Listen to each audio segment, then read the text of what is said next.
From the Conference Center in Diffusée depuis le centre de conférence de Salt Lake City en Utah, voici la session du dimanche après-midi de la 195e conférence générale d'avril de l'Église de Jésus-Christ des Saints des Derniers Jours, avec des orateurs choisis parmi les dirigeants de l'Église. La musique de cette session sera interprétée par The Tabernacle Choir à Temple Square. Cette émission est diffusée à titre de service public par Bonneville Distribution. Elle peut être utilisée à des fins personnelles et non commerciales au foyer, en famille ou dans le cadre de l'Église. Dieter Uchtdorf du Collège des 12 Apôtres dirigera cette session.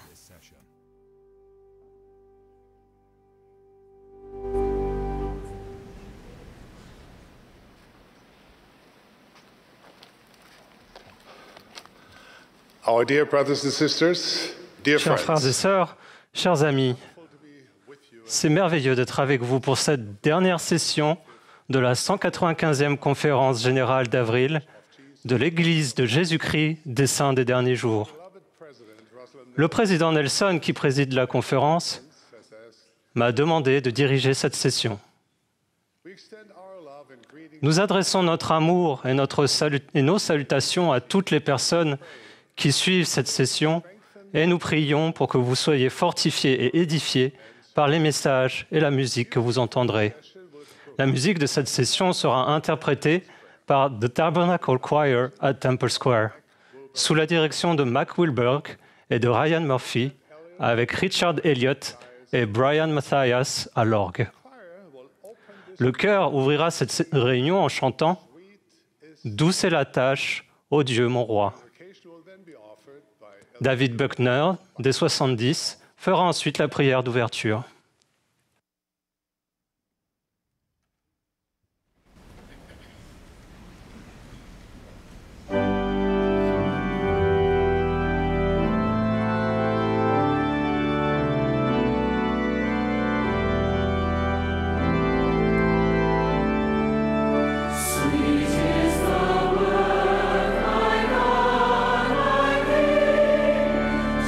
Praise thy name, give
Our Father in heaven, Notre Père céleste, humblement nous rassemblons dans cette occasion, dans cette opportunité magnifique lors de cette conférence générale.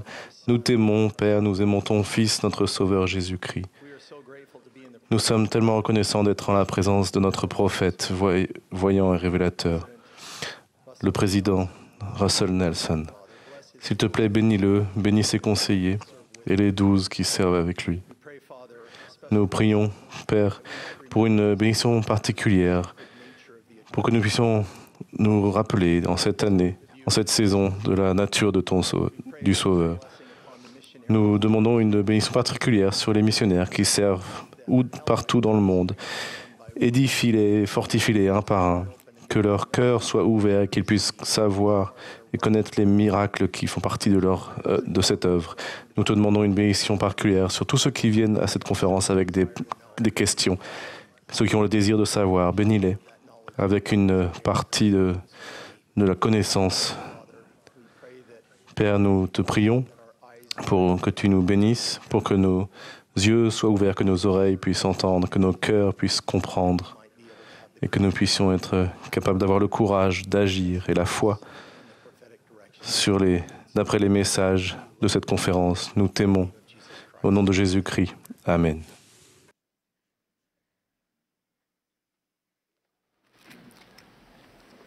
We will now be pleased to hear from Elder Nous Ulysses aurons maintenant le plaisir d'entendre Ulysses Soares du Collège des 12 Apôtres et Michael Strong des 70. Après leur discours, le chœur chantera « Tout près quand je le prie ». Nous entendrons ensuite Scott Whiting et Christopher Kim des 70.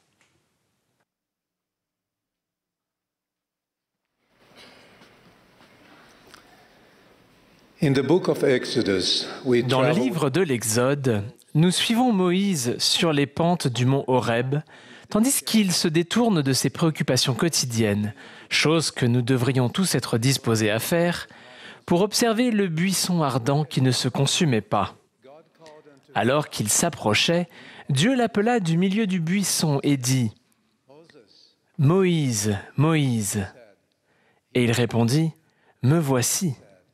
Dieu dit « Ôte tes sandales de tes pieds, car le lieu sur lequel tu te tiens est une terre sainte. » Avec révérence, humilité et émerveillement, Moïse retira ses sandales et se prépara à entendre la parole du Seigneur et à ressentir sa sainte présence.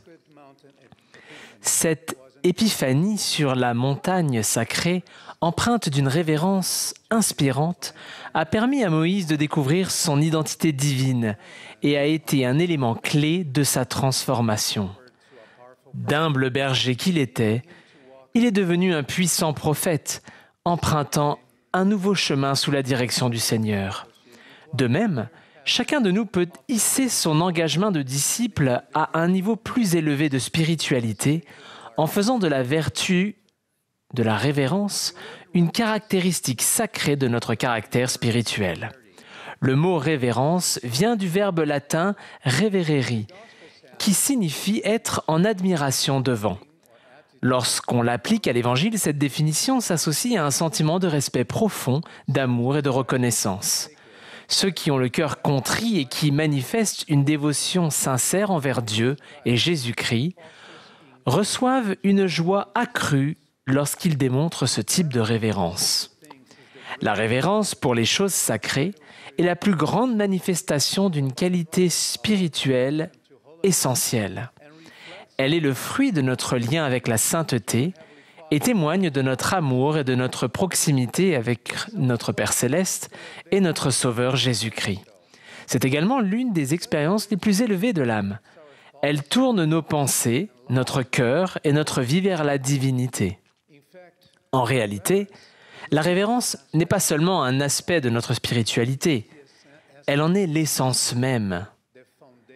C'est le fondement sur lequel repose notre spiritualité, établissant une connexion personnelle avec le divin, comme nous l'enseignent nos enfants lorsqu'ils chantent « Quand je suis recueilli dans mon cœur, je sens Jésus tout près de moi et je sais que mon Père me voit. » En tant que disciples de Jésus-Christ, nous devons cultiver le don de la révérence afin d'ouvrir notre cœur à une communion plus profonde avec Dieu et son Fils Jésus-Christ, tout en fortifiant notre caractère spirituel. Si notre cœur était plus rempli de ces bons sentiments, nous éprouverions davantage de joie et de bonheur, et il y aurait moins de place pour la tristesse et le chagrin dans notre vie. Nous devons nous rappeler que la révérence pour les choses sacrées donne un sens à bon nombre de nos actions quotidiennes et approfondit notre reconnaissance, nous inspirant respect, amour et admiration pour les choses plus saintes et plus élevées. Malheureusement, nous vivons dans un monde où la révérence pour les choses sacrées devient de plus en plus rare. En réalité, l'irrévérence est souvent glorifiée par le monde, comme en témoignent de nombreux contenus diffusés dans les médias, la télévision ou sur Internet.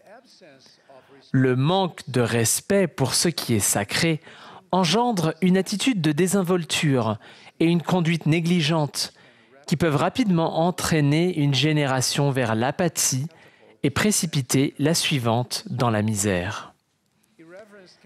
L'irrévérence nous conduit aussi à nous éloigner des liens que procurent les alliances avec Dieu et à perdre notre sens de responsabilité envers la divinité.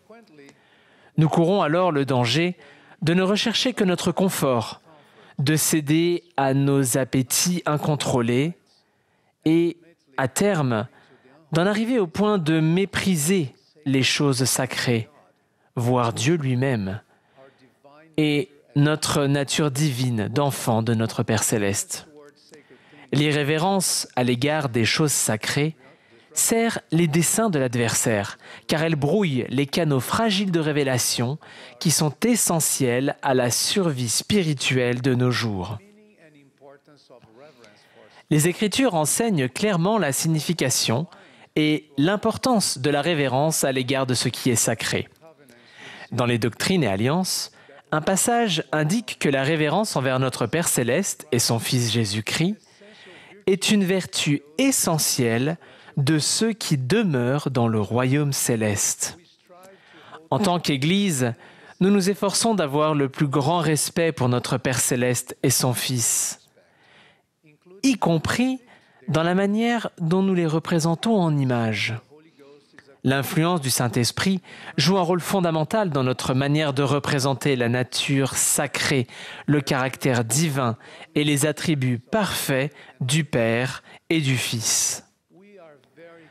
Nous évitons avec soin tout élément qui pourrait détourner notre attention de notre Père céleste et son Fils Jésus-Christ, ainsi que de leurs enseignements.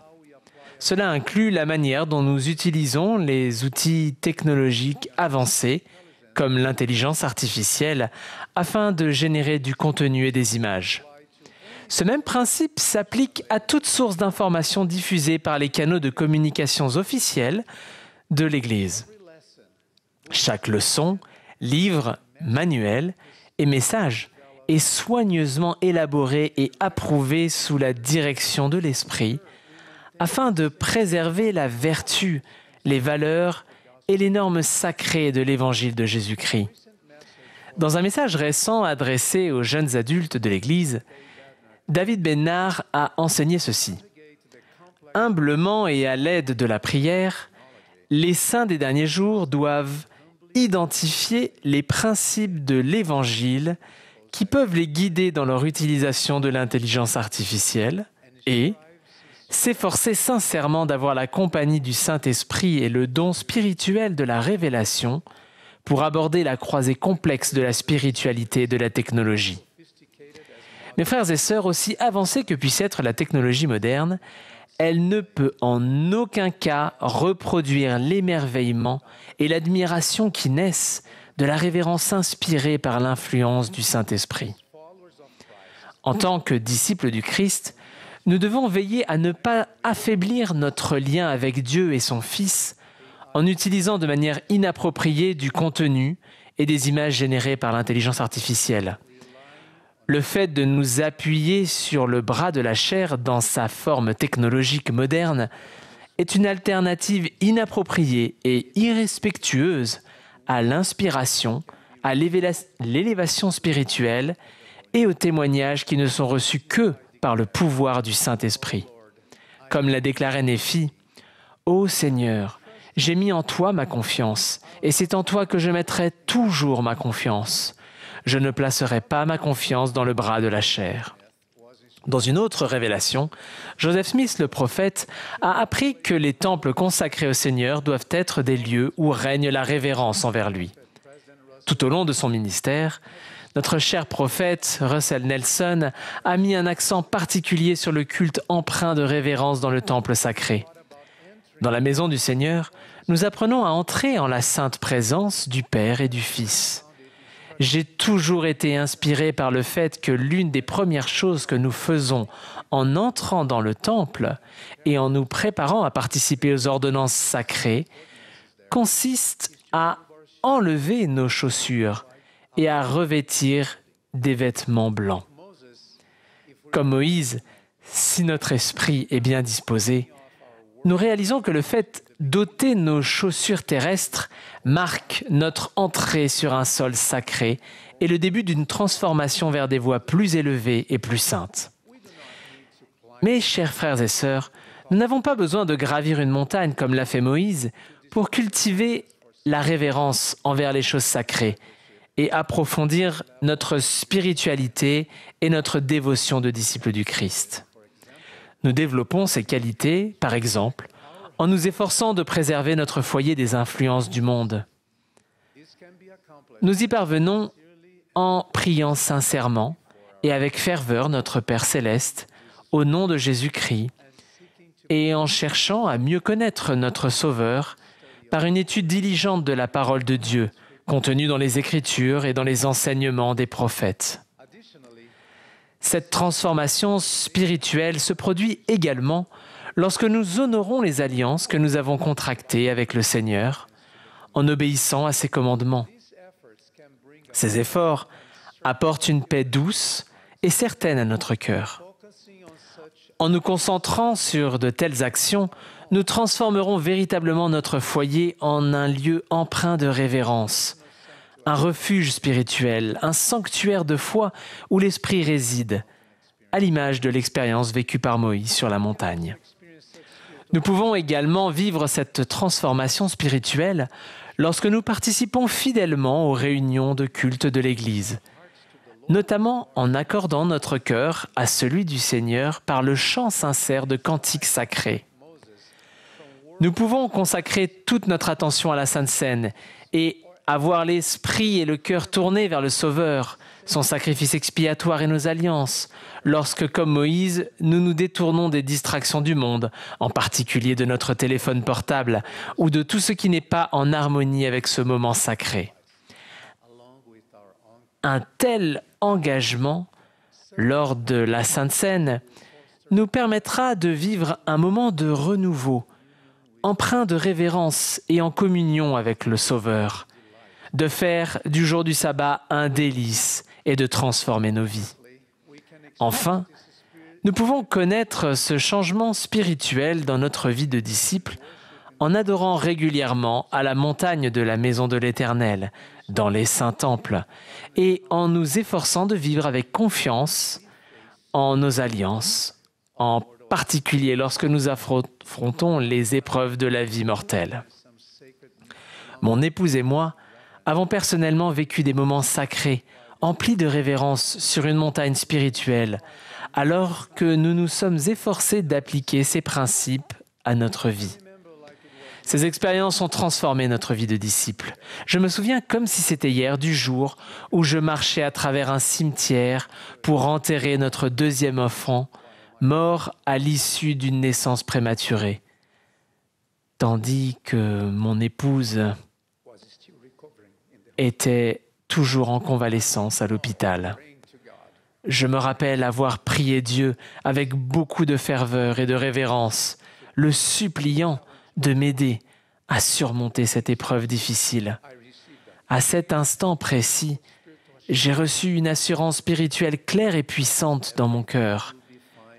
Si mon épouse et moi persévérons en nous accrochant à la joie que procure le fait de vivre l'évangile de Jésus-Christ, alors tout ira bien dans notre vie. Ce qui semblait être une épreuve insurmontable et douloureuse s'est transformé en une expérience sacrée, pleine de révérence, une pierre angulaire qui a fortifié notre foi et notre confiance dans les alliances que nous avons contractées avec le Seigneur, ainsi que dans ses promesses pour ma famille et moi. Mes frères et sœurs, la révérence pour ce qui est sacré fait naître en nous une reconnaissance sincère, accroît notre bonheur véritable, ouvre notre esprit à la révélation et nous apporte une plus grande joie. Elle nous place en un lieu saint et élève notre cœur vers la divinité.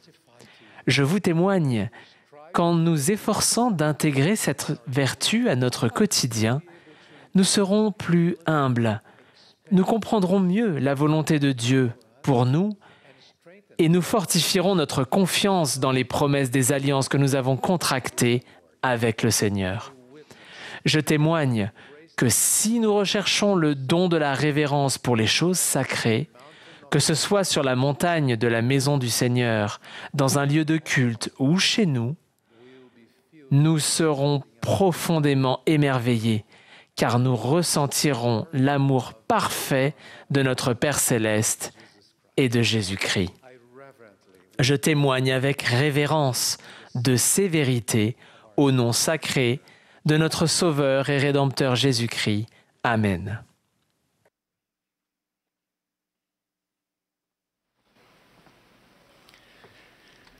Le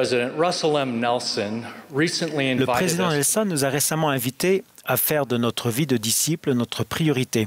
Cette puissante invitation m'a amené à méditer plus profondément sur ce que mener une vie de disciple de Jésus-Christ signifie pour moi. Un disciple est l'adepte ou l'étudiant de quelqu'un. Les disciples sont des apprentis qui consacrent leur vie à devenir semblables à leur mentor. Ainsi, être un disciple de Jésus-Christ, ce n'est pas simplement croire en ses enseignements et sa doctrine. Cela va même au-delà du fait de reconnaître sa nature divine et de l'accepter comme notre Sauveur et Rédempteur, bien que ce soit essentiel. Dallin Oaks a expliqué « Suivre le Christ n'est pas une pratique désinvolte ou occasionnelle. C'est un engagement et un mode de vie constant qui doivent nous guider en tout temps et en tout lieu. »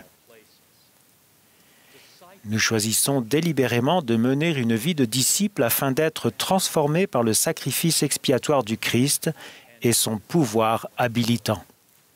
Mener une vie de disciple a littéralement pour objectif de devenir semblable à Jésus-Christ, au point que notre visage devienne empreint de son image. Pour être les disciples du Seigneur, nous devons choisir d'imiter ses pensées et ses actions chaque jour. Imiter, entre autres, son obéissance, son humilité et sa patience. À mesure que nous adoptons personnellement ces qualités, nous devenons participants de sa nature divine. Ce principe d'adoption de la personnalité du Sauveur est au cœur de notre culte. Comme l'a enseigné le président Nelson, nous exprimons le mieux notre manière d'adorer Jésus en suivant son exemple. Parmi les nombreuses qualités divines de Jésus-Christ que nous devons adopter, une sort du lot et englobe toutes les autres. Cette qualité est l'amour pur du Christ, la charité. Le prophète Mormon et l'apôtre Paul nous rappellent tous deux que sans la charité, nous ne sommes rien. Ou d'après la révélation donnée à Joseph Smith, le prophète, sans la charité, nous ne pouvons rien faire. Le Sauveur lui-même a défini l'amour comme étant ce qui permettait de reconnaître ses véritables disciples lorsqu'il a déclaré « Je vous donne un commandement nouveau. Aimez-vous les uns les autres comme je vous ai aimés. Vous aussi, aimez-vous les uns les autres. À ceci, tous connaîtront que vous êtes mes disciples, si vous avez de l'amour les uns pour les autres. » La charité est une notion difficile à définir, mais que tous ceux qui en bénéficient reconnaissent aisément. Le guide « Prêcher mon évangile » enseigne que, comme la foi, la charité conduit à l'action. En effet, l'amour en action est une façon de définir la charité. Cette définition permet de mieux comprendre la déclaration qui résume la vie du Sauveur, selon laquelle il allait de lieu en lieu faisant du bien. En tant que disciples de Jésus-Christ, nous devons chercher à imiter la façon dont notre Maître a exprimé son amour pur. Le Sauveur fait preuve de charité de nombreuses façons. Cependant, j'aimerais attirer votre attention sur 3 manifestations spécifiques de sa charité qui sont évidentes chez ses véritables disciples. Premièrement, le Sauveur a fait preuve de compassion. Pendant son ministère chez les Néphites, tel qu'il est relaté dans le livre de Mormon, le Seigneur a invité le peuple à rentrer chez lui, à méditer sur ses enseignements et à se préparer pour son retour le lendemain. Nous pouvons ensuite lire « La foule était en larmes et avait les regards fixés sur lui, comme si elle voulait lui demander de demeurer encore un peu avec elle. Et il lui dit, « Voici, mes entrailles sont remplies de compassion envers vous. » La compassion est la part de la charité qui cherche à soulager les souffrances. Débordant de compassion, le Seigneur a guéri les malades et les affligés parmi le peuple. Ensuite, il a béni leurs enfants, tandis que des anges descendus du ciel ont formé un cercle autour d'eux. Il a accompli ses actions douces et aimantes, et bien d'autres, parce qu'il a été ému de compassion. Lorsque j'étais jeune missionnaire en Amérique du Sud, j'ai moi-même bénéficié de la compassion d'un ami cher. Un soir, alors que je me rendais en voiture à la maison de notre président de mission, un jeune homme à vélo a soudainement tourné devant mon véhicule. Cela s'est passé si rapidement que je n'ai pas pu éviter la collision. Malheureusement, le jeune homme a été tué sur le coup. J'ai été bouleversé par sa mort. Terrifié et en état de choc, alors que je prenais conscience de la tragédie qui venait de se produire, j'ai été arrêté et incarcéré. Je ne me suis jamais senti aussi effrayé et abandonné. J'étais rempli de désespoir et terrifié à l'idée de passer le reste de ma vie en prison. Un autre missionnaire, Brian Kochever, a eu vent de l'accident et a été ému de compassion. Il est venu à la prison et a supplié les policiers de le laisser rester avec moi dans la cellule pour que je ne sois pas seul. Par miracle, ils ont accepté. Encore aujourd'hui, je suis profondément reconnaissant pour l'amour chrétien dont a fait preuve ce disciple. J'ai été calmé, réconforté et consolé dans le plus grand moment de détresse de ma vie. Sa compassion charitable était la preuve de sa vie de disciple.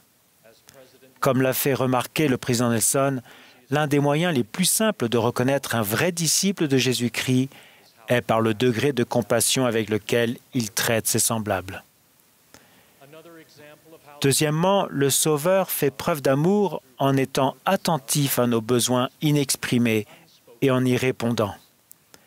Le Seigneur a relevé l'homme qui était infirme depuis 38 ans et qui n'avait personne pour l'aider et l'a encouragé à mener une vie juste. Plutôt que de condamner la femme adultère, il lui a offert espoir et réconfort. Le Seigneur a non seulement guéri le corps du paralytique introduit dans la maison par le toit, mais il lui a aussi offert le pardon de ses péchés. Lorsque j'ai été appelé à servir en tant qu'évêque, les réunions de Sainte-Seine sont devenues difficiles pour ma femme Christine, qui devait s'occuper de nos 6 enfants, tandis que j'étais assis sur l'estrade. Comme vous pouvez l'imaginer, nos enfants avaient souvent bien du mal à faire preuve de recueillement. 2 membres de notre paroisse, John et Debbie Benich, ont remarqué la situation et ont commencé à s'asseoir aux côtés de mon épouse chaque dimanche pour l'aider. Leur gentillesse a duré des années. Ils sont devenus comme des grands-parents pour notre famille. Comme le Seigneur, ses disciples ont remarqué un besoin inexprimé et ont agi avec amour, un signe évident qu'ils menaient une vie de disciples. Enfin, l'amour parfait du Sauveur permet à tous les enfants de Dieu d'atteindre leur potentiel divin afin qu'ils prennent part à son salut et au pouvoir de sa rédemption. À mesure que nous devenons davantage comme notre Maître, notre désir d'aider nos frères et sœurs sur le chemin des alliances grandit naturellement. Nous pouvons édifier les personnes qui se sentent offensées ou oubliées et nous lier d'amitié avec elles. Lorsque de nouvelles personnes rejoignent notre assemblée, nous pouvons les aider à se sentir chez elles. Nous pouvons inviter des amis à assister avec nous à une réunion de Sainte-Seine pour Pâques, par exemple. Il y a d'innombrables façons d'encourager et d'aider notre prochain le long du chemin si nous cherchons volontairement et dans un esprit de prière l'aide des cieux pour avoir des yeux pour voir et un cœur qui comprend ce que Jésus-Christ voit et ressent à son égard. Aider notre prochain sur le chemin des alliances peut requérir des actes de service peu conventionnels. Au cours de mon affectation actuelle aux Philippines, j'ai eu connaissance de l'histoire de la famille Agamata. Cette famille a été baptisée en 2023, puis elle a promptement choisi une date pour être scellée au temple d'Urdaneta aux Philippines. Cependant, juste avant leur rendez-vous, plusieurs typhons ont frappé la région. Frère Agamata, qui cultive du riz, n'a pas pu faire ses plantations à cause des intempéries. Une fois les tempêtes passées, il devait semer du riz rapidement pendant que le sol regorgeait d'eau, les conditions idéales pour cela. Malheureusement, le voyage au temple devrait être reporté. 2 disciples, frères et sœurs Koilan, ainsi que 3 jeunes missionnaires dédiés au service, ont eu vent des difficultés de la famille Agamata et ont proposé leur aide, bien qu'ils n'aient aucune expérience en agriculture.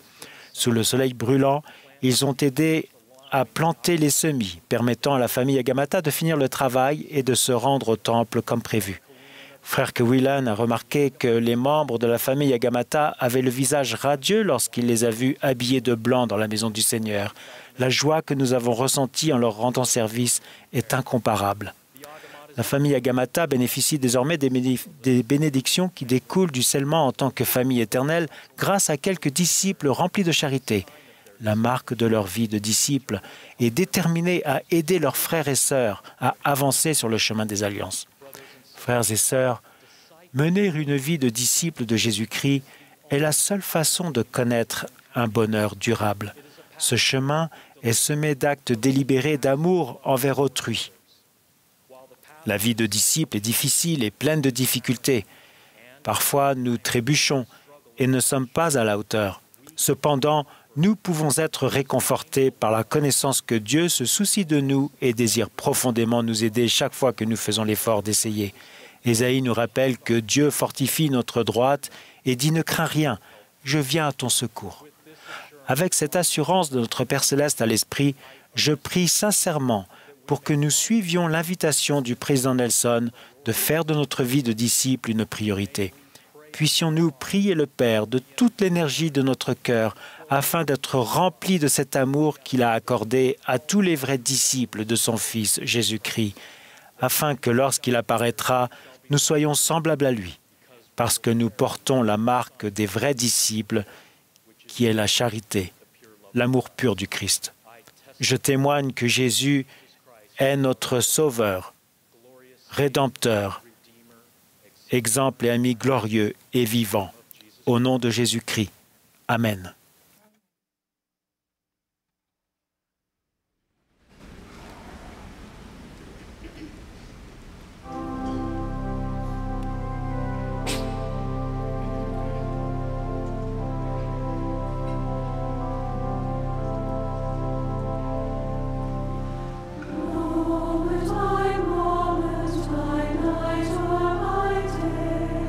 My heavenly Father is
Il y a quelques années, lorsque j'ai eu 12 ans, j'ai été invité à mon premier camp du collège de la prêtrise d'Aaron.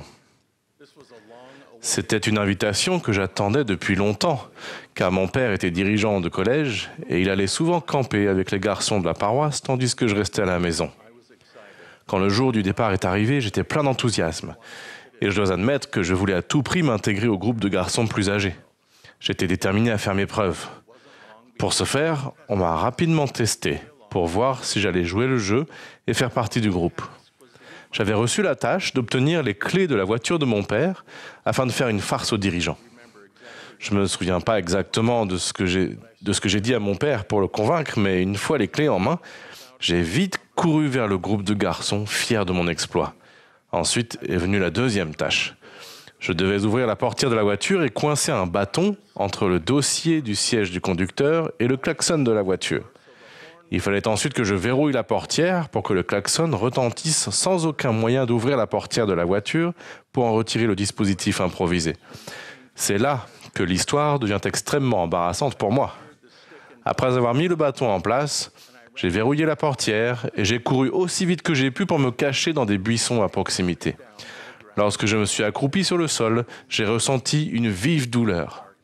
Dans l'obscurité et dans ma précipitation, je m'étais assis sur un figuier de barbarie. Mes cris de douleur étaient couverts par le klaxon assourdissant et je n'avais d'autre recours que de retourner tout doucement à la voiture en boitant, de confesser mes péchés et de demander avec embarras des soins médicaux rudimentaires. J'ai passé le reste de la soirée dans une tente allongée sur le ventre, pendant que mon père enlevait avec une pince les épines de cactus de mon... Bref, je n'ai pas pu m'asseoir confortablement pendant plusieurs jours par la suite. J'ai souvent réfléchi à cette expérience. Je peux aujourd'hui rire de mes bêtises de jeunesse tout en considérant des principes sous-jacents qui me sont devenus clairs. De nombreux modèles de comportements humains semblent caractériser l'homme naturel. Le désir de s'intégrer, le désir de faire ses preuves, la peur de rater quelque chose et le besoin impérieux de se cacher pour éviter les conséquences de nos actes. Aujourd'hui, c'est sur ce dernier comportement que je vais me concentrer, le fait de se cacher après avoir fait quelque chose que nous n'aurions pas dû. Je ne suis pas en train d'assimiler ma plaisanterie puérile à un péché grave, mais il est possible d'en tirer quelques leçons utiles alors que nous sommes mis à l'épreuve dans la condition mortelle. Dans le jardin d'Éden, Adam et Ève vivaient dans des circonstances idylliques. Une abondance de nourriture, la beauté incomparable d'un jardin, non seulement un jardin magnifique, mais un jardin sans mauvaises herbes ni figuiers de barbarie. Cependant, nous savons aussi que la vie dans ce jardin limitait leur progression. Cet endroit n'était pas la destination finale, mais une épreuve, la première d'une longue série, destinée à les éprouver, les préparer et leur permettre de progresser vers leur destination finale, à savoir retourner en présence du Père et du Fils. Souvenez-vous qu'il y avait de l'opposition dans le jardin. Il fut permis à Lucifer de tenter Adam et Ève. Il tenta d'abord Adam de manger du fruit de l'arbre de la connaissance du bien et du mal. Adam résista car il se souvenait du commandement de ne pas en prendre. Puis vint la merveilleuse Ève, qui choisit de manger du fruit et persuada Adam d'en faire de même. Plus tard, Adam et Ève déclarèrent que cette décision était nécessaire pour accomplir le plan de notre Père céleste. Cependant, en mangeant du fruit, ils avaient transgressé la loi. Une loi qui leur avait été donnée directement par le Père. Avec cette soudaine et accablante compréhension du bien et du mal, ils durent éprouver un sentiment d'angoisse en entendant la voix du Père annoncer son retour dans le jardin. Ils se rendirent compte qu'ils étaient nus, car en effet, ils ne portaient pas de vêtements, ayant vécu dans un état d'innocence. Mais chose peut-être plus douloureuse encore que leur nudité en cet instant, leur transgression allait être exposée. Ils étaient sans défense et vulnérables. Ils étaient nus dans tous les sens du terme. En opportuniste invétéré, Lucifer, qui connaissait leur état vulnérable et affaibli, les tenta de nouveau, cette fois de se cacher de Dieu. Cette tentation, que j'appellerais la deuxième tentation, peut engendrer les conséquences les plus graves si nous y succombons. Certes, il vaut mieux éviter la première tentation d'enfreindre la loi de Dieu, mais nous savons que tous succomberont à diverses premières tentations ici-bas. À mesure que nous progressons dans notre maturité et notre compréhension, nous espérons développer toujours plus de force pour résister aux premières tentations en nous efforçant de ressembler davantage à notre Sauveur Jésus-Christ. Par peur que leurs péchés soient dévoilés, certains tentent de se cacher de Dieu et ils sont remplis d'un sentiment de honte ou de culpabilité. Cependant, de nombreuses Écritures nous enseignent que l'on ne peut pas se cacher de Dieu. En voici quelques-unes. Le Seigneur enseigne Jérémie en posant les questions suivantes. « Quelqu'un se tiendra-t-il dans un lieu caché sans que je le voie ? Dit l'Éternel. N'est-ce pas moi qui remplis les cieux et la terre ?» Le Seigneur enseigne à Job « Car Dieu voit la conduite de tous, il a les regards sur les pas de chacun. Il n'y a ni ténèbres, ni ombre de la mort, où puissent se cacher ceux qui commettent l'iniquité. » Avec beaucoup de poésie, David, le psalmiste, s'exclame « Éternel, tu me sondes et tu me connais. Tu sais quand je m'assieds et quand je me lève. Tu discernes de loin ma pensée. Car la parole n'est pas sur ma langue, que déjà, ô Éternel, tu la connais entièrement. Où irai-je loin de ton esprit et où fuirai-je loin de ta face? Si je monte aux cieux, tu y es. Si je me couche au séjour des morts, t'y voilà. » Pour ceux qui se sont joints récemment à l'Église de Jésus-Christ des Saints des Derniers Jours, la deuxième tentation peut être particulièrement difficile. Lors de votre baptême, vous avez fait alliance de prendre sur vous le nom de Jésus-Christ, ce qui, pour beaucoup, implique la nécessité de changer de mode de vie. Ce n'est pas chose facile. Souvent, cela signifie changer vos habitudes, votre manière de faire et même vos fréquentations, afin de progresser vers notre Père Céleste aimant. L'adversaire sait que vous pouvez être vulnérable à ces attaques subtiles. Il fera en sorte que votre ancienne vie, dont vous étiez insatisfait à bien des égards, vous paraisse maintenant incroyablement attrayante. L'accusateur, comme on l'appelle dans le livre de l'Apocalypse, vous tentera avec des pensées comme celle-ci. Tu n'es pas assez fort pour changer de vie. Tu ne peux pas faire ça. Tu n'as pas ta place ici. Ils ne t'accepteront jamais. Tu es trop faible. Si ces pensées vous sont familières, à vous qui venez de vous lancer sur le chemin des alliances, nous vous supplions de ne pas écouter la voix de l'accusateur. Nous vous aimons. Vous pouvez le faire. Nous vous acceptons. Et avec le Christ, vous aurez la force de tout faire. Au moment même où vous avez le plus besoin de notre amour et de notre soutien, ne vous laissez pas tromper en pensant que nous vous rejetterons si vous faites un pas en arrière vers votre ancien mode de vie. Grâce au pouvoir de l'expiation de Jésus-Christ, vous pouvez à nouveau être purs. Mais si vous vous cachez et vous éloignez du Christ et de votre nouvelle communauté dans la foi, vous vous éloignez de la source même qui vous donnera la force de vaincre. Un de mes chers amis récemment convertis m'a expliqué combien il est difficile de conserver sa foi dans l'isolement. Il y a une grande force à rejoindre et à rester membre d'une communauté solidaire, une communauté dont tous les membres trébuchent, mais progressent sous la bénédiction de l'amour de Jésus-Christ. Le président Nelson a enseigné « Vaincre le monde n'est pas un événement qui se produit en 1 ou 2 jours. Cela se produit au cours de notre vie entière, tandis que nous adoptons continuellement la doctrine du Christ. Nous cultivons la foi en Jésus-Christ en nous repentant quotidiennement et en respectant les alliances qui nous dotent de pouvoir.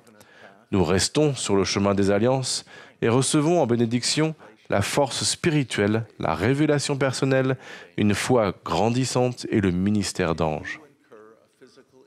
Si vous vous blessez physiquement, votre état se détériorera et pourra mettre votre vie en danger si vous ne consultez pas de médecin. C'est également vrai pour les blessures spirituelles. Seules les blessures spirituelles non soignées ont le pouvoir de menacer votre salut éternel. Ne vous cachez pas de ceux qui vous aimeront et vous soutiendront. Au contraire, courez vers eux. Votre évêque, votre président de branche et d'autres dirigeants vous aideront à accéder au pouvoir guérisseur de l'expiation de Jésus-Christ. Vous qui êtes peut-être en train de vous cacher, nous vous implorons de revenir. Vous avez besoin de ce que l'Évangile et l'expiation de Jésus-Christ ont à vous offrir, et nous avons besoin de vous. Dieu connaît vos péchés, vous ne pouvez pas vous cacher de lui. Réconciliez-vous avec lui.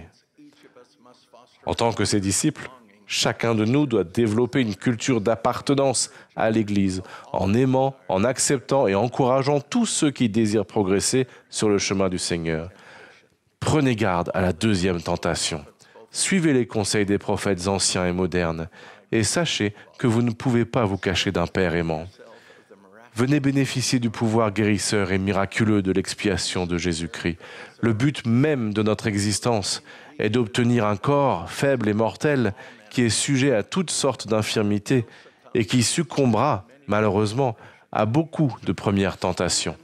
De progresser même lorsque nous succombons à ces tentations et de rechercher ensuite l'aide divine afin de devenir davantage semblable à notre Sauveur et à notre Père céleste.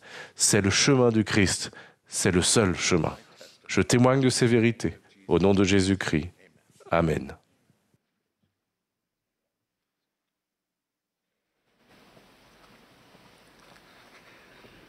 Le rétablissement de l'évangile de Jésus-Christ a commencé lorsque Dieu le Père et son Fils bien-aimé sont apparus au jeune Joseph Smith, en réponse à son humble prière. Dans le cadre du rétablissement, Joseph Smith a traduit des annales anciennes par le don et le pouvoir de Dieu. Ces annales contiennent les relations de Dieu avec d'anciens habitants de l'Amérique et la plénitude de l'évangile éternel. Quand je lisais le livre de Mormon dans mon enfance, je m'étonnais souvent de ce que Lamant et Lémuel ne croyaient pas les vérités qui leur étaient données, alors même qu'un ange du Seigneur leur était apparu et leur avait parlé en personne. Pourquoi Lamant et Lémuel n'étaient-ils pas plus humbles et obéissants aux enseignements de leur père Léhi et de leur jeune frère Néphi? J'ai trouvé une des réponses à cette question dans 1 Néphi, où Néphi dit qu'il était peiné de l'endurcissement de leur cœur. Néphi a demandé à ses frères aînés, « Comment se fait-il que vous soyez si durs de cœur et si aveugles d'esprit ?» Que signifie avoir un cœur endurci? La traduction coréenne d'endurcissement dans le livre de Mormon est wanhak. Cette expression utilise les caractères chinois wan, qui signifie têtu, et hak pour méchant. Lorsque nous nous endurcissons le cœur, nous sommes aveuglés et les bonnes choses ne peuvent pas pénétrer notre cœur et notre esprit. Nous devenons obstinés et nous nous concentrons davantage sur les désirs du monde en fermant notre cœur aux choses de Dieu. Nous choisissons de nous concentrer uniquement sur nos propres pensées et de ne pas accepter les opinions et les conseils des autres. Nous choisissons de fermer notre cœur aux choses de Dieu et de l'ouvrir à l'influence des choses du monde et à l'adversaire. Lorsque notre cœur s'endurcit, nous résistons à l'influence du Saint-Esprit. Nous sommes lents à nous souvenir du Seigneur et avec le temps, nous nous sentons plus ses paroles. Alma a enseigné au peuple d'Ammonia que certains rejettent l'Esprit de Dieu à cause de l'endurcissement de leur cœur.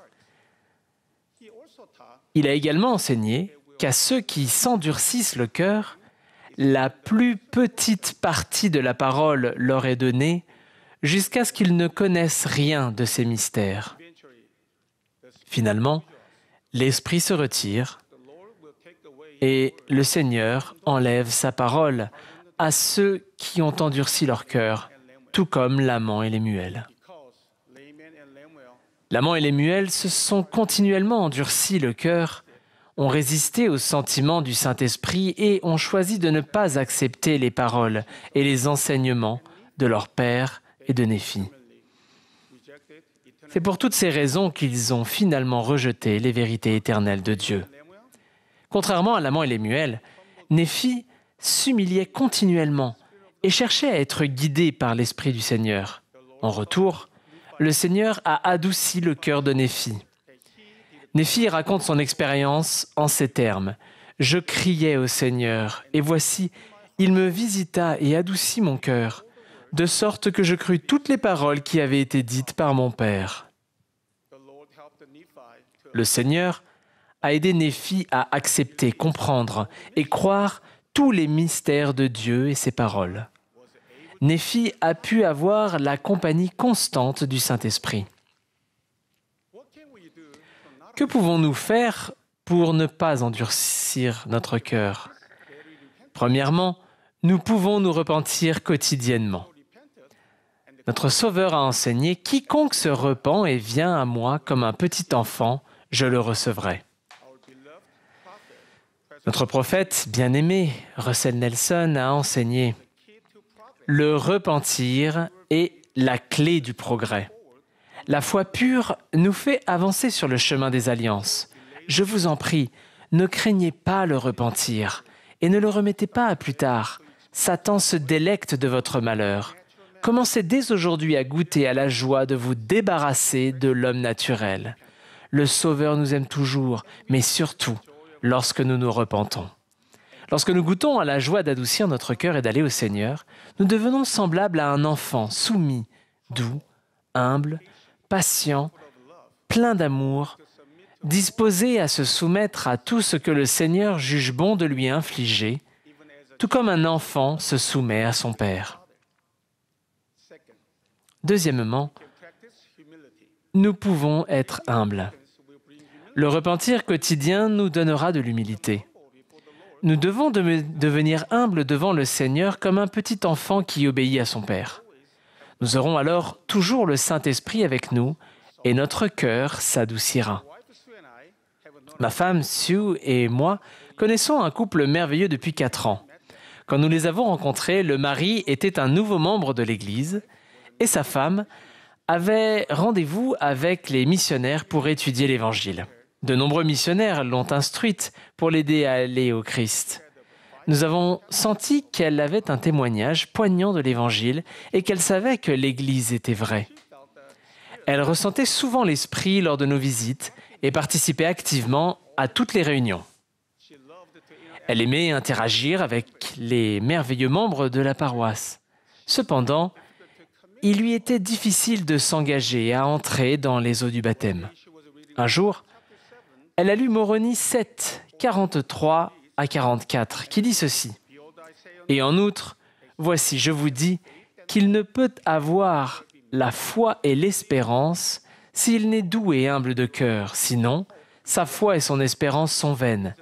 Car nul n'est acceptable devant Dieu, si ce n'est ceux qui sont doux et humbles de cœur. » Après avoir lu ces versets, elle a compris ce qu'elle devait faire. Elle pensait avoir compris la signification de la douceur et de l'humilité. Cependant, sa compréhension n'était pas suffisante pour avoir la foi et l'espérance d'obéir aux commandements de Dieu. Elle devait abandonner son entêtement et sa propre sagesse. Elle a commencé à s'humilier par un repentir sincère et à comprendre l'humilité du point de vue de Dieu. Elle s'est appuyée sur notre Père céleste et a prié pour qu'il l'aide à adoucir son cœur. Grâce à ses prières, elle a senti l'Esprit lui témoigner que notre Père céleste voulait qu'elle se fasse baptiser. Le mari et la femme ont tous deux expliqué que plus ils devenaient humbles, plus ils comprenaient les paroles de Dieu et que leur cœur s'était adouci pour suivre les enseignements de notre Seigneur Jésus-Christ. Troisièmement, nous pouvons faire confiance au Sauveur et nous appuyer sur lui. Néphi exemplifie parfaitement le fait de s'adoucir le cœur en faisant confiance au Seigneur. Il a enseigné « J'ai mis en toi ma confiance, et c'est en toi que je mettrai toujours ma confiance. Je ne placerai pas ma confiance dans le bras de la chair. » De même, dans une révélation donnée à Joseph Smith, le prophète, le Seigneur a dit « Place ta confiance en cet esprit qui conduit à faire le bien, oui, à agir avec justice, à marcher dans l'humilité. » Si nous plaçons notre confiance dans le Seigneur et si nous nous appuyons sur lui, il adoucira notre cœur et nous serons soutenus dans nos épreuves, nos difficultés, nos afflictions. Si nous nous repentons sincèrement, si nous nous humilions et si nous faisons confiance au Seigneur en nous appuyant sur lui, notre cœur s'adoucira. Il déversera alors sur nous son esprit et nous dévoilera les mystères des cieux. Nous croirons toutes les paroles qu'il a enseignées et notre compréhension s'approfondira. Notre Sauveur Jésus-Christ est l'exemple suprême de la douceur.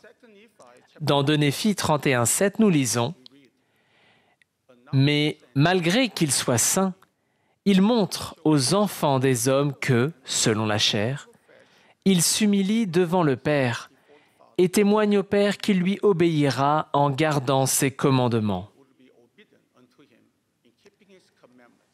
Bien que parfait et saint, il s'est humilié devant le Père et lui a obéi en se faisant baptiser. »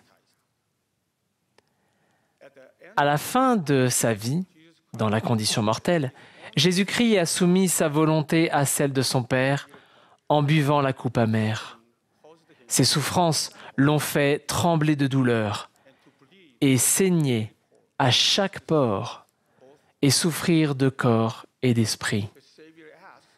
Le Sauveur a demandé à ne pas devoir boire la coupe amère et pouvoir se dérober. Néanmoins, il a dit « Gloire soit au Père, j'ai bu et j'ai terminé tout ce que j'avais préparé pour les enfants des hommes. » Le libre arbitre nous a été donné. Nous pouvons choisir de nous endurcir le cœur ou de l'adoucir. Dans notre vie quotidienne, nous pouvons choisir de faire des choses qui permettent à l'Esprit du Seigneur d'entrer dans notre cœur et d'y demeurer. Je sais que ces bons choix mènent à la paix et à la joie. Suivons alors l'exemple de notre Sauveur Jésus-Christ, qui a suivi la volonté du Père. Le Seigneur a fait la promesse suivante à ceux qui le suivent, car voici, s'ils ne s'endurcissent pas le cœur, je les rassemblerai comme une poule rassemble ses poussins sous ses ailes. Au nom de Jésus-Christ, Amen.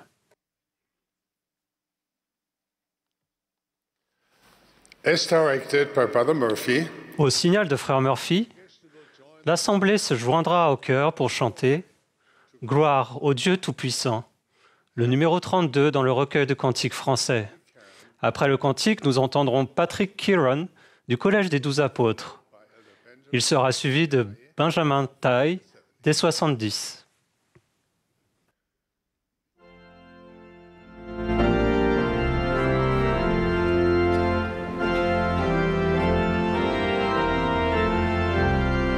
Vous assistez à la session du dimanche après-midi de la 195e conférence générale d'avril de l'Église de Jésus-Christ des Saints des Derniers Jours.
I love that hymn.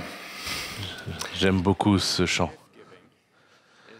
L'acte d'offrir des cadeaux est une coutume sociale qui traverse toutes les cultures, civilisations et époques.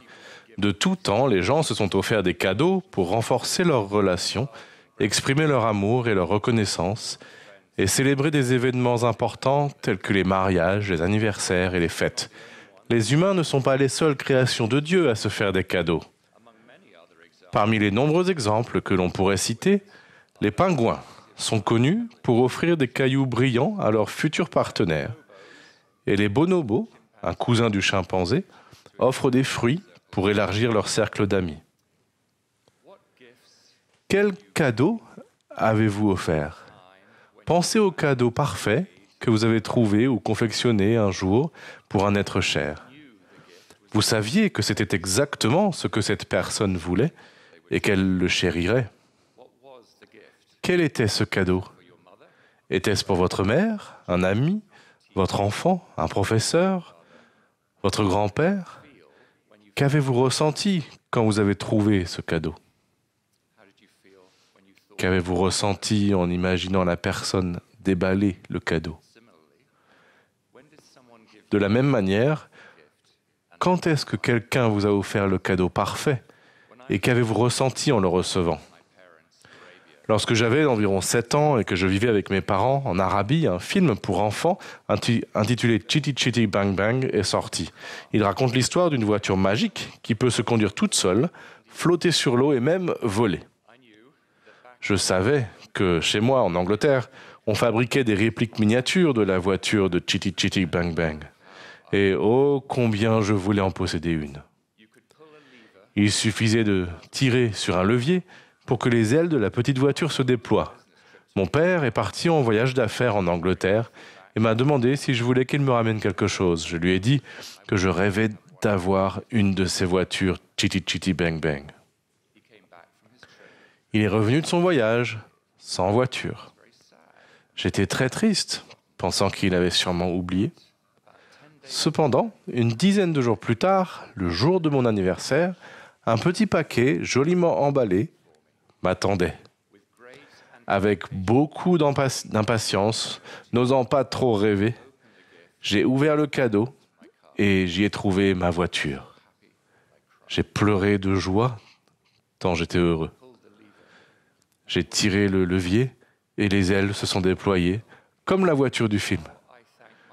Comme j'ai remercié mon père pour ce cadeau si précieux. J'ai joué avec cette voiture pendant des années et je l'ai gardée précieusement bien plus longtemps encore. Je pense que mon père a aimé m'offrir cette voiture au moins autant que j'ai aimé la recevoir. Bien, l'acte de faire un cadeau peut être perçu comme un processus en 3 étapes. Premièrement, l'acte d'offrir. La personne choisit, confectionne ou prépare le cadeau et l'offre à son être cher. Cela implique que le donateur fournisse un effort attentionné et intentionnel pour faire un cadeau marquant. Deuxièmement, ensuite vient le moment d'accepter et d'ouvrir le cadeau. Le destinataire accepte le cadeau des mains du donateur, souvent avec des expressions de surprise, de reconnaissance et de joie, avant de l'ouvrir, parfois en défaisant un nœud et en déballant le paquet pour découvrir le cadeau. Troisièmement, pour terminer, vient sans doute l'étape la plus importante, recevoir le cadeau.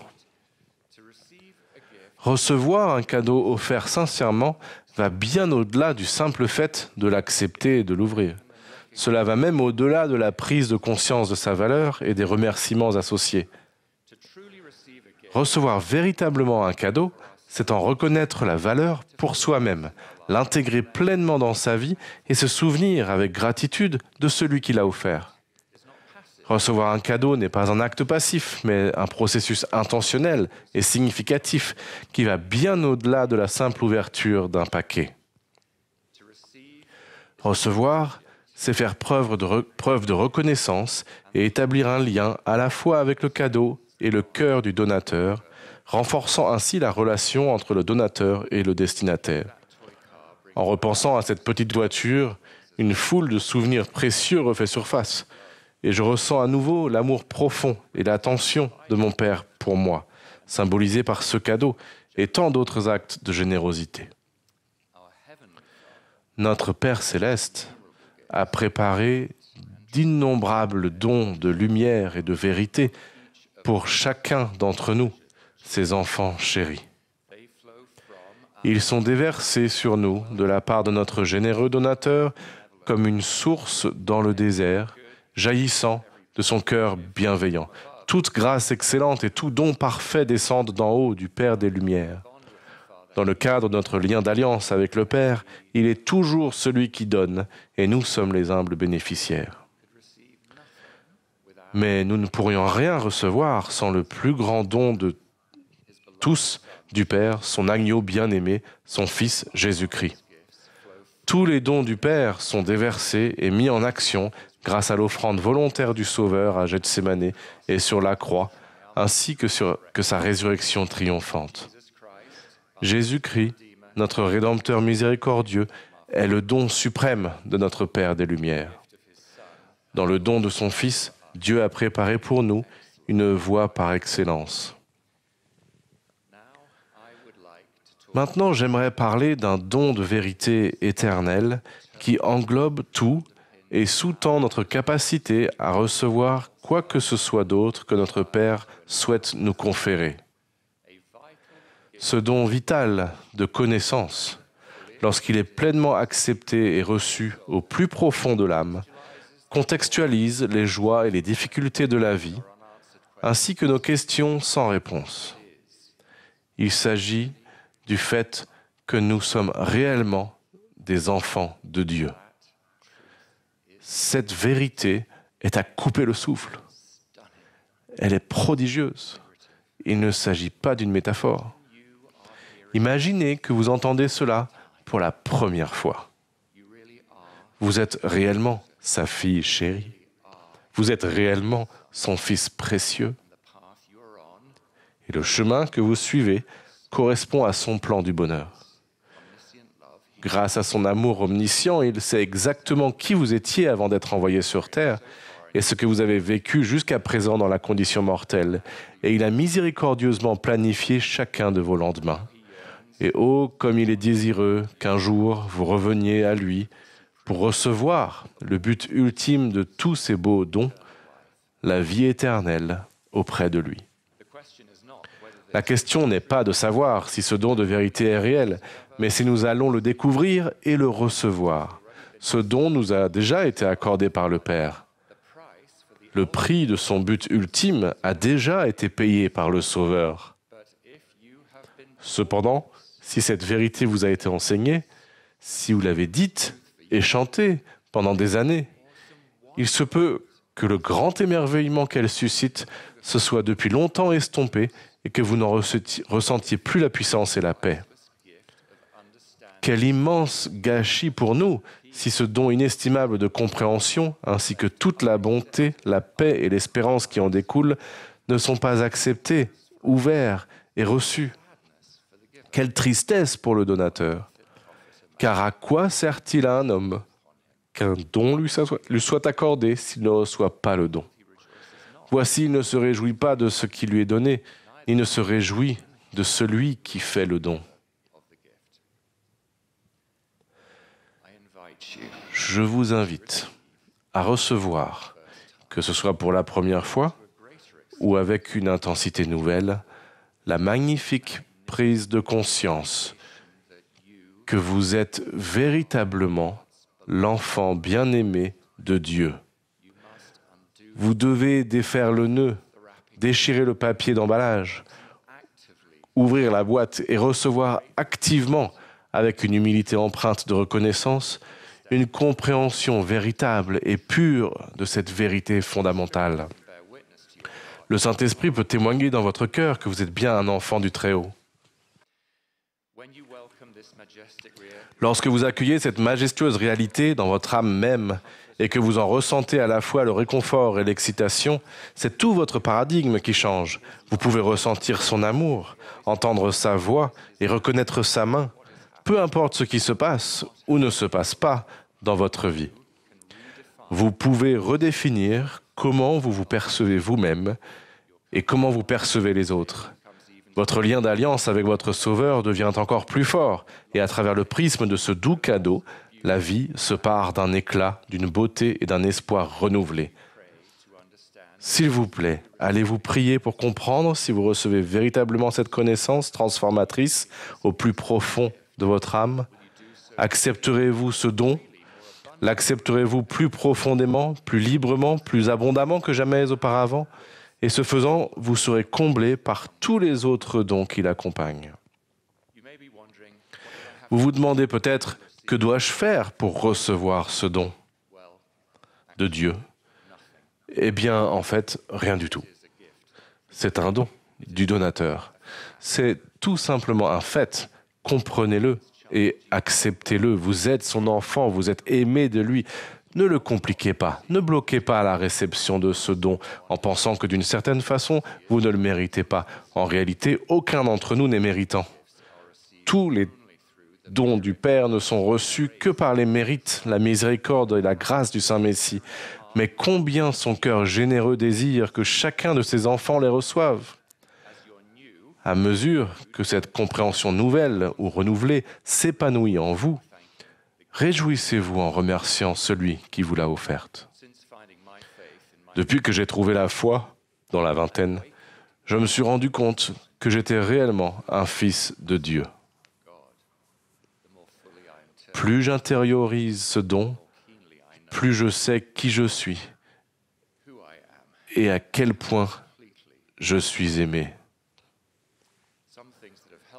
Les paroles des Écritures, ma bénédiction patriarcale, le culte au temple, le service, la gratitude et la prière sacrée avec mon Père sont autant de choses qui m'ont aidé à progresser dans ma compréhension. Je m'émerveille en pensant à quel point mes peines, mes douleurs et mes chagrins antérieurs auraient été perçus sous un nouvel angle, apaisés et en grande partie surmontés si j'avais connu cette belle vérité plus tôt. Moroni nous a exhortés à ne pas nier les dons de Dieu, mais à venir au Christ et à nous saisir de tout bon don.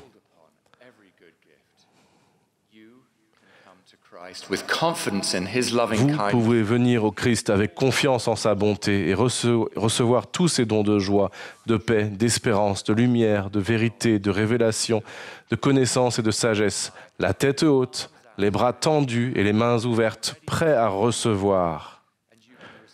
Vous recevrez ces dons parce que vous êtes bien ancré dans la connaissance que vous êtes une fille bien-aimée de Dieu ou un fils précieux de Dieu, et qu'il vous a fait don de son Fils, saint et parfait, pour vous racheter, vous justifier et vous sanctifier. Vous êtes un enfant de Dieu. Ce n'est pas un simple cantique que nous chantons. S'il vous plaît, acceptez, ouvrez et recevez de lui ce don de connaissance et de compréhension. Le chérirez-vous comme le précieux trésor qu'il est? Recevez à nouveau ce don, ou recevez-le vraiment pour la toute première fois. Et laissez-le transformer chaque aspect de votre vie. C'est la voie par excellence que Dieu a préparée pour vous par le don de son Fils. Le but de votre existence est véritablement d'avoir la joie. Au nom de Jésus-Christ. Amen.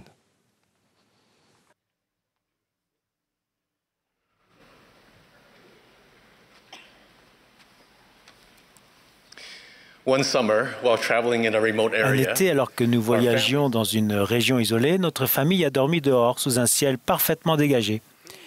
La magnifique Voie lactée, remplie d'innombrables étoiles et même de quelques étoiles filantes, était clairement visible au-dessus de nous. Tandis que nous nous émerveillions devant la majesté de la création de Dieu, nous avons ressenti un lien révérencieux avec lui. Ayant grandi à Hong Kong, nos jeunes enfants n'avaient jamais vécu une telle expérience.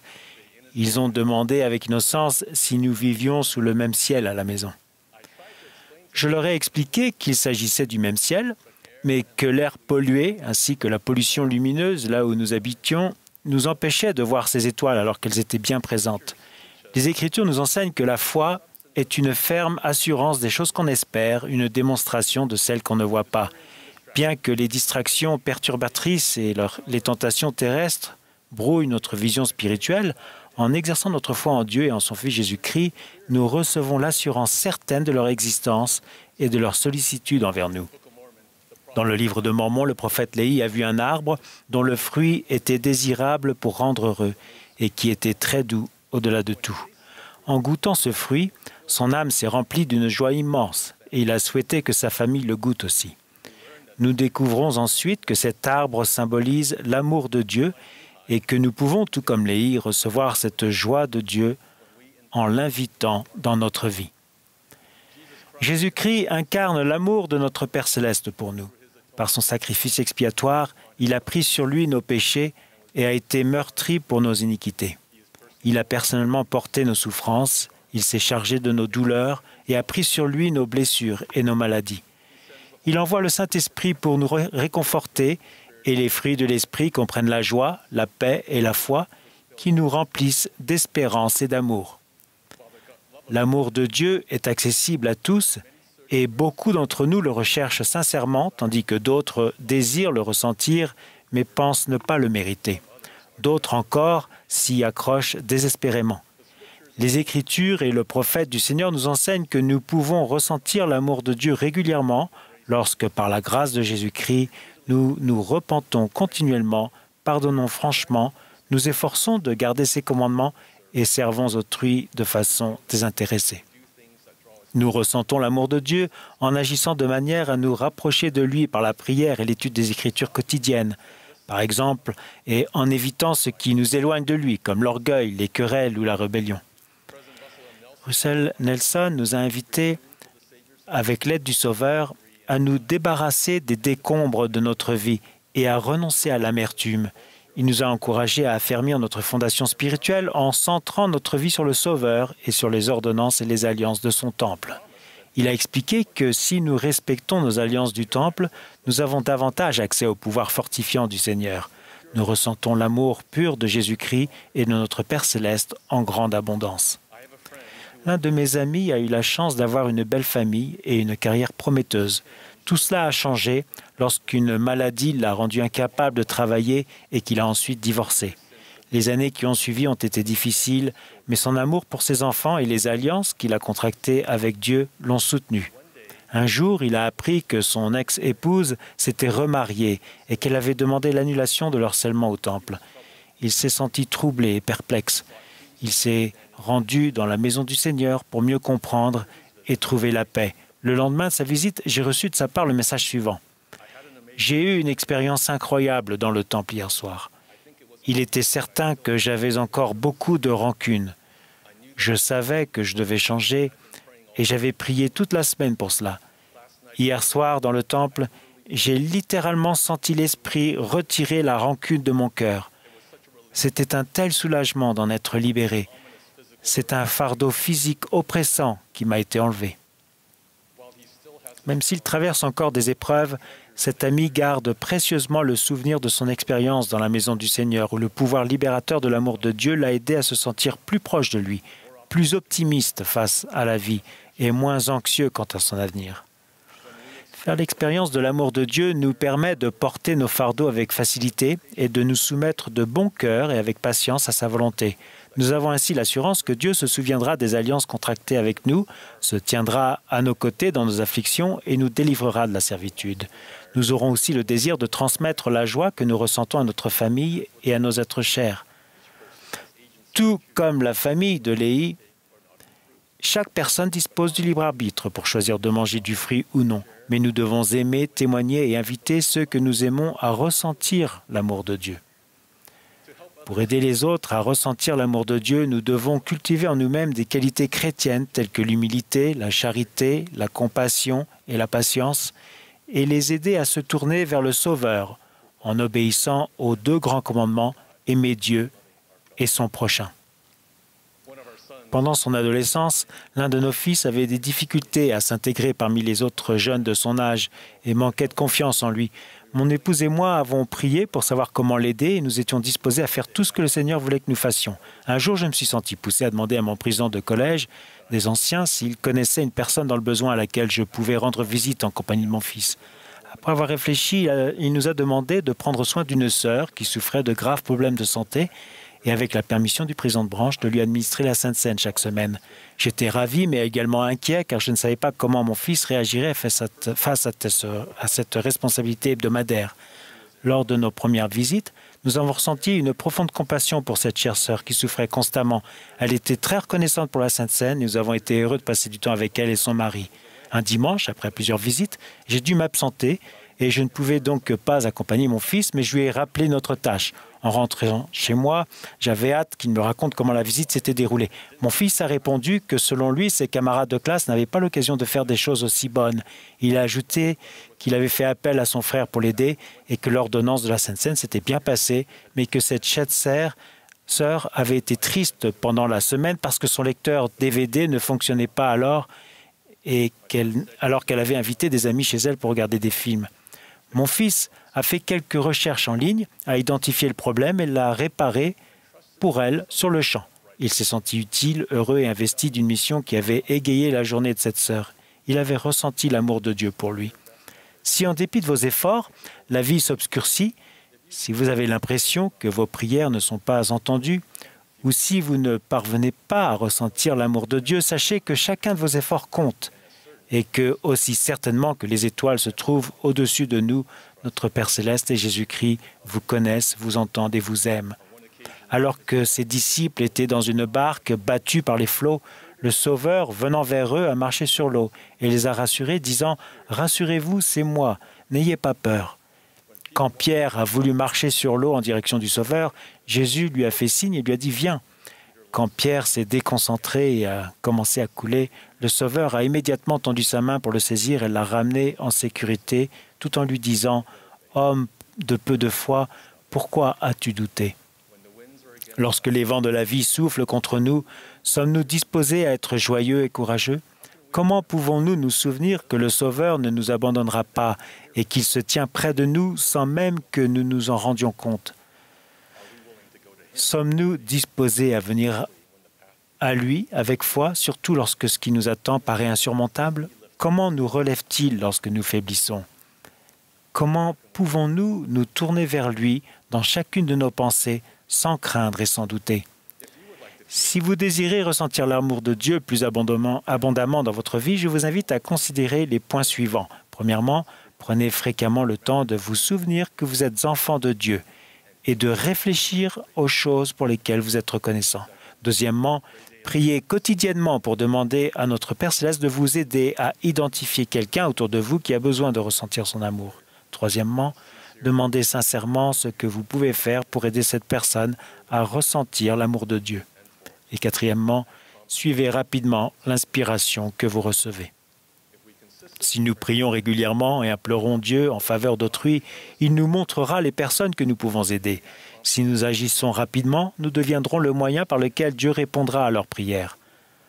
En faisant cela, nous recevrons en temps opportun des réponses à nos propres prières et ressentirons l'amour de Dieu dans notre propre vie.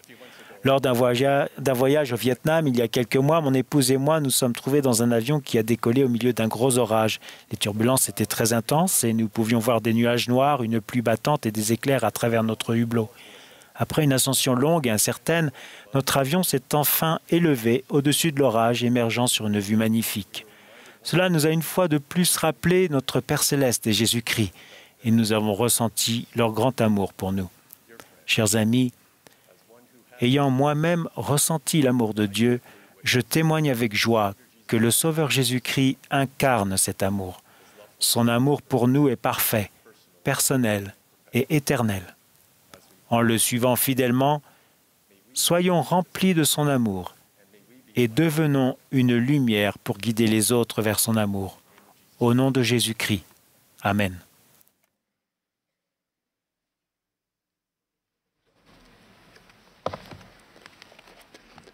À la fin de cette conférence, nous exprimons nos sincères remerciements à toutes les personnes qui ont travaillé diligemment à la préparation de ces sessions et qui, pour beaucoup, travaillent dans l'ombre. Nous remercions également tous les orateurs ainsi que toutes les personnes qui nous ont édifiés par la musique au cours de cette conférence. Le chœur chantera à présent « Voici mon fils bien-aimé ». Le dernier orateur de cette session sera Russell Nelson, notre prophète bien-aimé. Après son discours, le chœur chantera « Sauveur d'Israël ». Ensuite, Tracy Browning, deuxième conseillère dans la présidence générale de la primaire, fera la prière de clôture.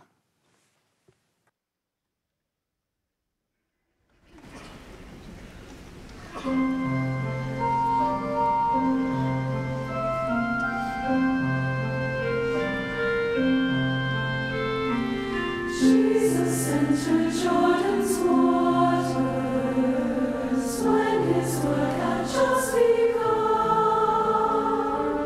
God the Father spoke from heaven, "This is my beloved Son.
Hear Mes chers frères et sœurs, je suis reconnaissant de m'adresser à vous aujourd'hui à l'occasion de cette conférence importante.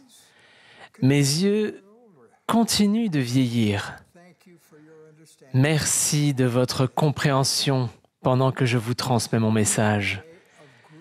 Nous vivons à une époque où l'Église de Jésus-Christ des Saints des Derniers Jours prend un élan extraordinaire. Je suis rempli de joie quand je vois les progrès réalisés dans tant de domaines. Nos jeunes m'inspirent particulièrement. Ils se mobilisent en nombre pour servir.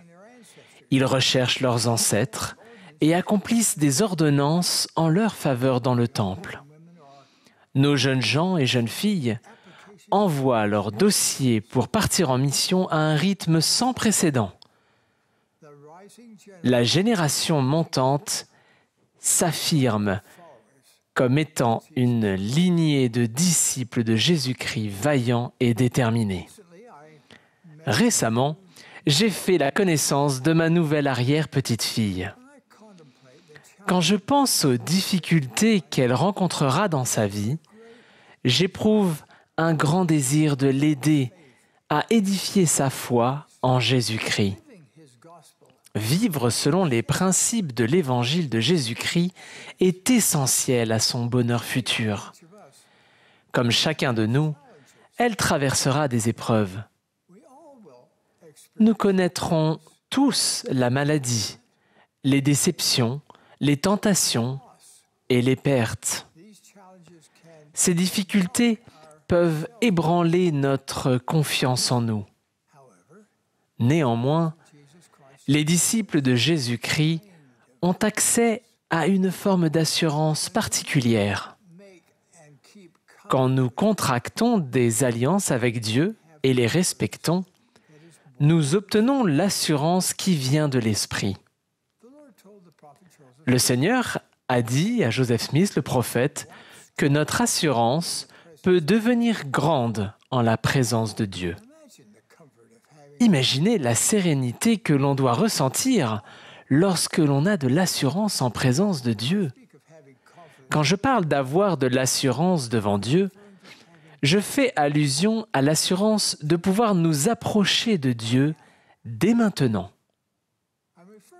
Je fais allusion au fait de prier avec l'assurance que notre Père Céleste nous entend et qu'il comprend mieux que nous ce dont nous avons besoin. Je fais allusion à l'assurance qu'il nous aime plus que nous ne pouvons le comprendre et qu'il envoie des anges pour demeurer avec nous et avec nos êtres chers. Je fais allusion au fait d'avoir confiance qu'il aspire à aider chacun de nous à atteindre son plein potentiel. Mais comment fait-on pour obtenir une telle assurance? Le Seigneur répond à cette question en ces mots. Que tes entrailles soient remplies de charité envers tous les hommes, et que la vertu orne sans cesse tes pensées. Alors, ton assurance deviendra grande en la présence de Dieu. Voilà la clé. Selon les propres termes du Seigneur, la charité et la vertu nous permettent de nous tenir avec assurance devant Dieu. Frères et sœurs, nous pouvons y parvenir. Notre assurance peut véritablement devenir grande en la présence de Dieu dès aujourd'hui. Penchons-nous sur ces deux qualités que sont la charité et la vertu. D'abord la charité. Il y a 2 ans, je nous ai tous appelés, en tant que disciples ayant fait alliance avec Jésus-Christ, à être des artisans de paix. Je répète ce que j'ai dit à cette occasion. La colère ne persuade jamais. L'hostilité n'édifie personne. La querelle ne mène jamais à des solutions inspirées. La charité sincère envers tous les hommes caractérise les artisans de paix. Il est impératif que nous nous exprimions avec charité, en public comme en privé. Je remercie ceux d'entre vous qui ont pris à cœur mon conseil précédent. Cependant, nous pouvons encore mieux faire. L'hostilité que l'on voit actuellement dans le débat public et sur les réseaux sociaux est alarmante. Les paroles haineuses sont des armes mortelles. Les querelles empêchent le Saint-Esprit d'être notre compagnon constant. En tant que disciples de Jésus-Christ, nous devons être un modèle d'artisans de paix. Si la charité devient une part intégrante de notre caractère, nous perdrons l'envie de rabaisser autrui. Nous cesserons de juger les autres. Nous serons charitables envers tous les hommes, quel que soit leur milieu. Éprouver de la charité pour tous les hommes est essentiel à notre progression. La charité est le fondement même d'une personnalité divine. Supplions notre Père céleste de remplir notre cœur de plus de charité, en particulier pour les personnes qu'il est difficile d'aimer. La charité est un don que notre Père céleste accorde aux vrais disciples de Jésus-Christ. Le Sauveur est le Prince de la paix. Nous devons être ses instruments pour répandre la paix. Parlons maintenant de la vertu. Le Seigneur nous demande d'orner sans cesse nos pensées de vertu. Imaginez l'élan que vous recevrez pour toute pensée positive que vous sublimez par la vertu. La vertu améliore tout et rend plus heureux. D'un autre côté, imaginez ce qui se produira si vous ajoutez la vertu à une pensée impure, une pensée cruelle ou une pensée déprimante. La vertu chassera ces pensées. La vertu vous libérera des pensées anxiogènes et négatives. Frères et sœurs, alors que le monde devient de plus en plus méchant, nous devons devenir de plus en plus purs. Nos pensées, nos paroles et nos actes doivent être infailliblement vertueux et remplis de l'amour pur du Christ envers tous les hommes. Nous avons l'immense occasion de devenir le peuple que Dieu veut que nous devenions. Le culte régulier dans la maison du Seigneur développe notre aptitude à être charitable et vertueux. Ainsi, le temps que nous passons dans le temple fait grandir notre assurance devant Dieu. Le fait de passer plus de temps au temple nous préparera à la seconde venue de notre Sauveur Jésus-Christ. Nous ne connaissons ni le jour ni l'heure de sa venue, mais je sais que le Seigneur m'incite à nous exhorter, à nous préparer pour ce jour grand et redoutable. Si nous cherchons diligemment à remplir notre vie de charité et de vertu, nous aurons davantage d'assurance pour approcher Dieu. Je vous invite à prendre des mesures concrètes pour accroître votre assurance devant le Seigneur. Ainsi, en allant vers notre Père céleste, avec toujours plus d'assurance, nous aurons davantage de joie et notre foi en Jésus-Christ grandira. Nous commencerons à ressentir un pouvoir spirituel qui dépasse nos plus grands espoirs. Nous sommes reconnaissants envers le Seigneur de l'accélération de la construction de temples ces dernières années. Sous sa direction, nous avons le plaisir d'annoncer la construction d'un temple aux endroits suivants.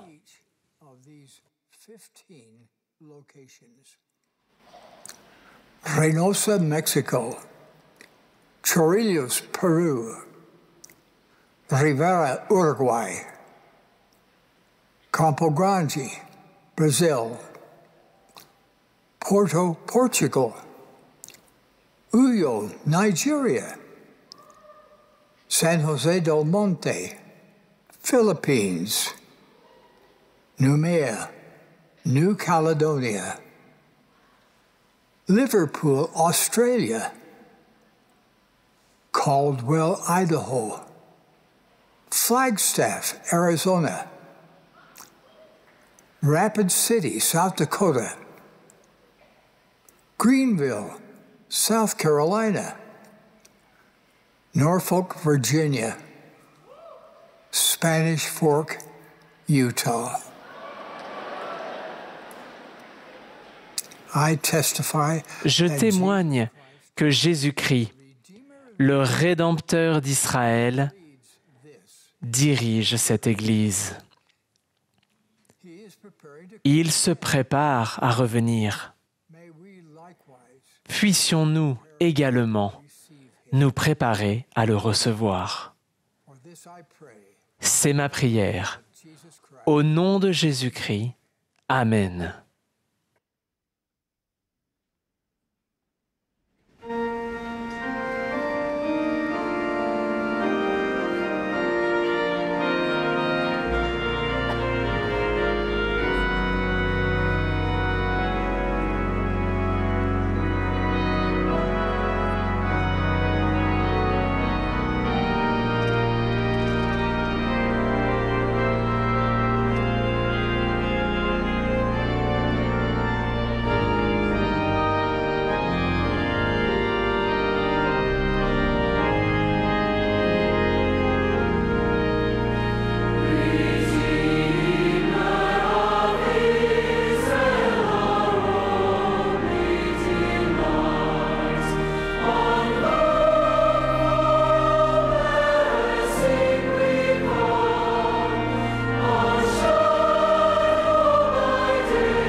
Our gracious Father in Notre heaven, Père plein de grâce, à la conclusion de cette conférence merveilleuse, nous te remercions pour le déversement de ton esprit que nous avons ressenti. Nous sommes reconnaissants pour le rétablissement de ton Église sur cette terre. Nous sommes si reconnaissants pour les témoignages qui ont été rendus de ton Fils. Nous sommes reconnaissants pour toutes les fois où son nom a été prononcé. et nous avons connu la vérité par les chants et les paroles, l'édification de notre âme. Nous reconnaissons en cette saison de Pâques que nous pouvons dire avec confiance que Jésus-Christ vit et que nous pouvons partager ce témoignage et que nous savons qu'il vit et qu'il reviendra.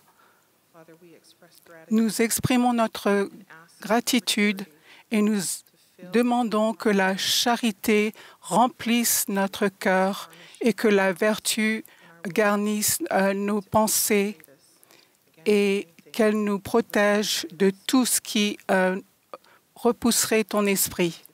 Nous exprimons notre amour pour toi et nous sommes reconnaissants d'être tes enfants chéris et que l'Esprit continue à être avec nous lorsque nous continuons à te suivre et à suivre ton Fils. Et nous prions pour ces choses au nom sacré de notre Sauveur et Rédempteur, Jésus-Christ. Amen.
This has been a broadcast of the Sunday Vous afternoon venez d'assister à la session du dimanche après-midi de la 195e conférence générale d'avril de l'Église de Jésus-Christ des Saints des Derniers Jours. Les orateurs étaient choisis parmi les dirigeants de l'Église. La musique était interprétée par The Tabernacle Choir Temple Square. Tout le monde est invité à regarder et à faire connaître les messages de cette conférence et des conférences précédentes disponibles sur le site churchofjesuschrist.org. Cette émission est diffusée à titre de service public par Bonneville Distribution. Elle peut être utilisée à des fins personnelles et non commerciales au foyer, en famille ou dans le cadre de l'Église. Copyright 2025 Intellectual Reserve Incorporation, tout droit réservé.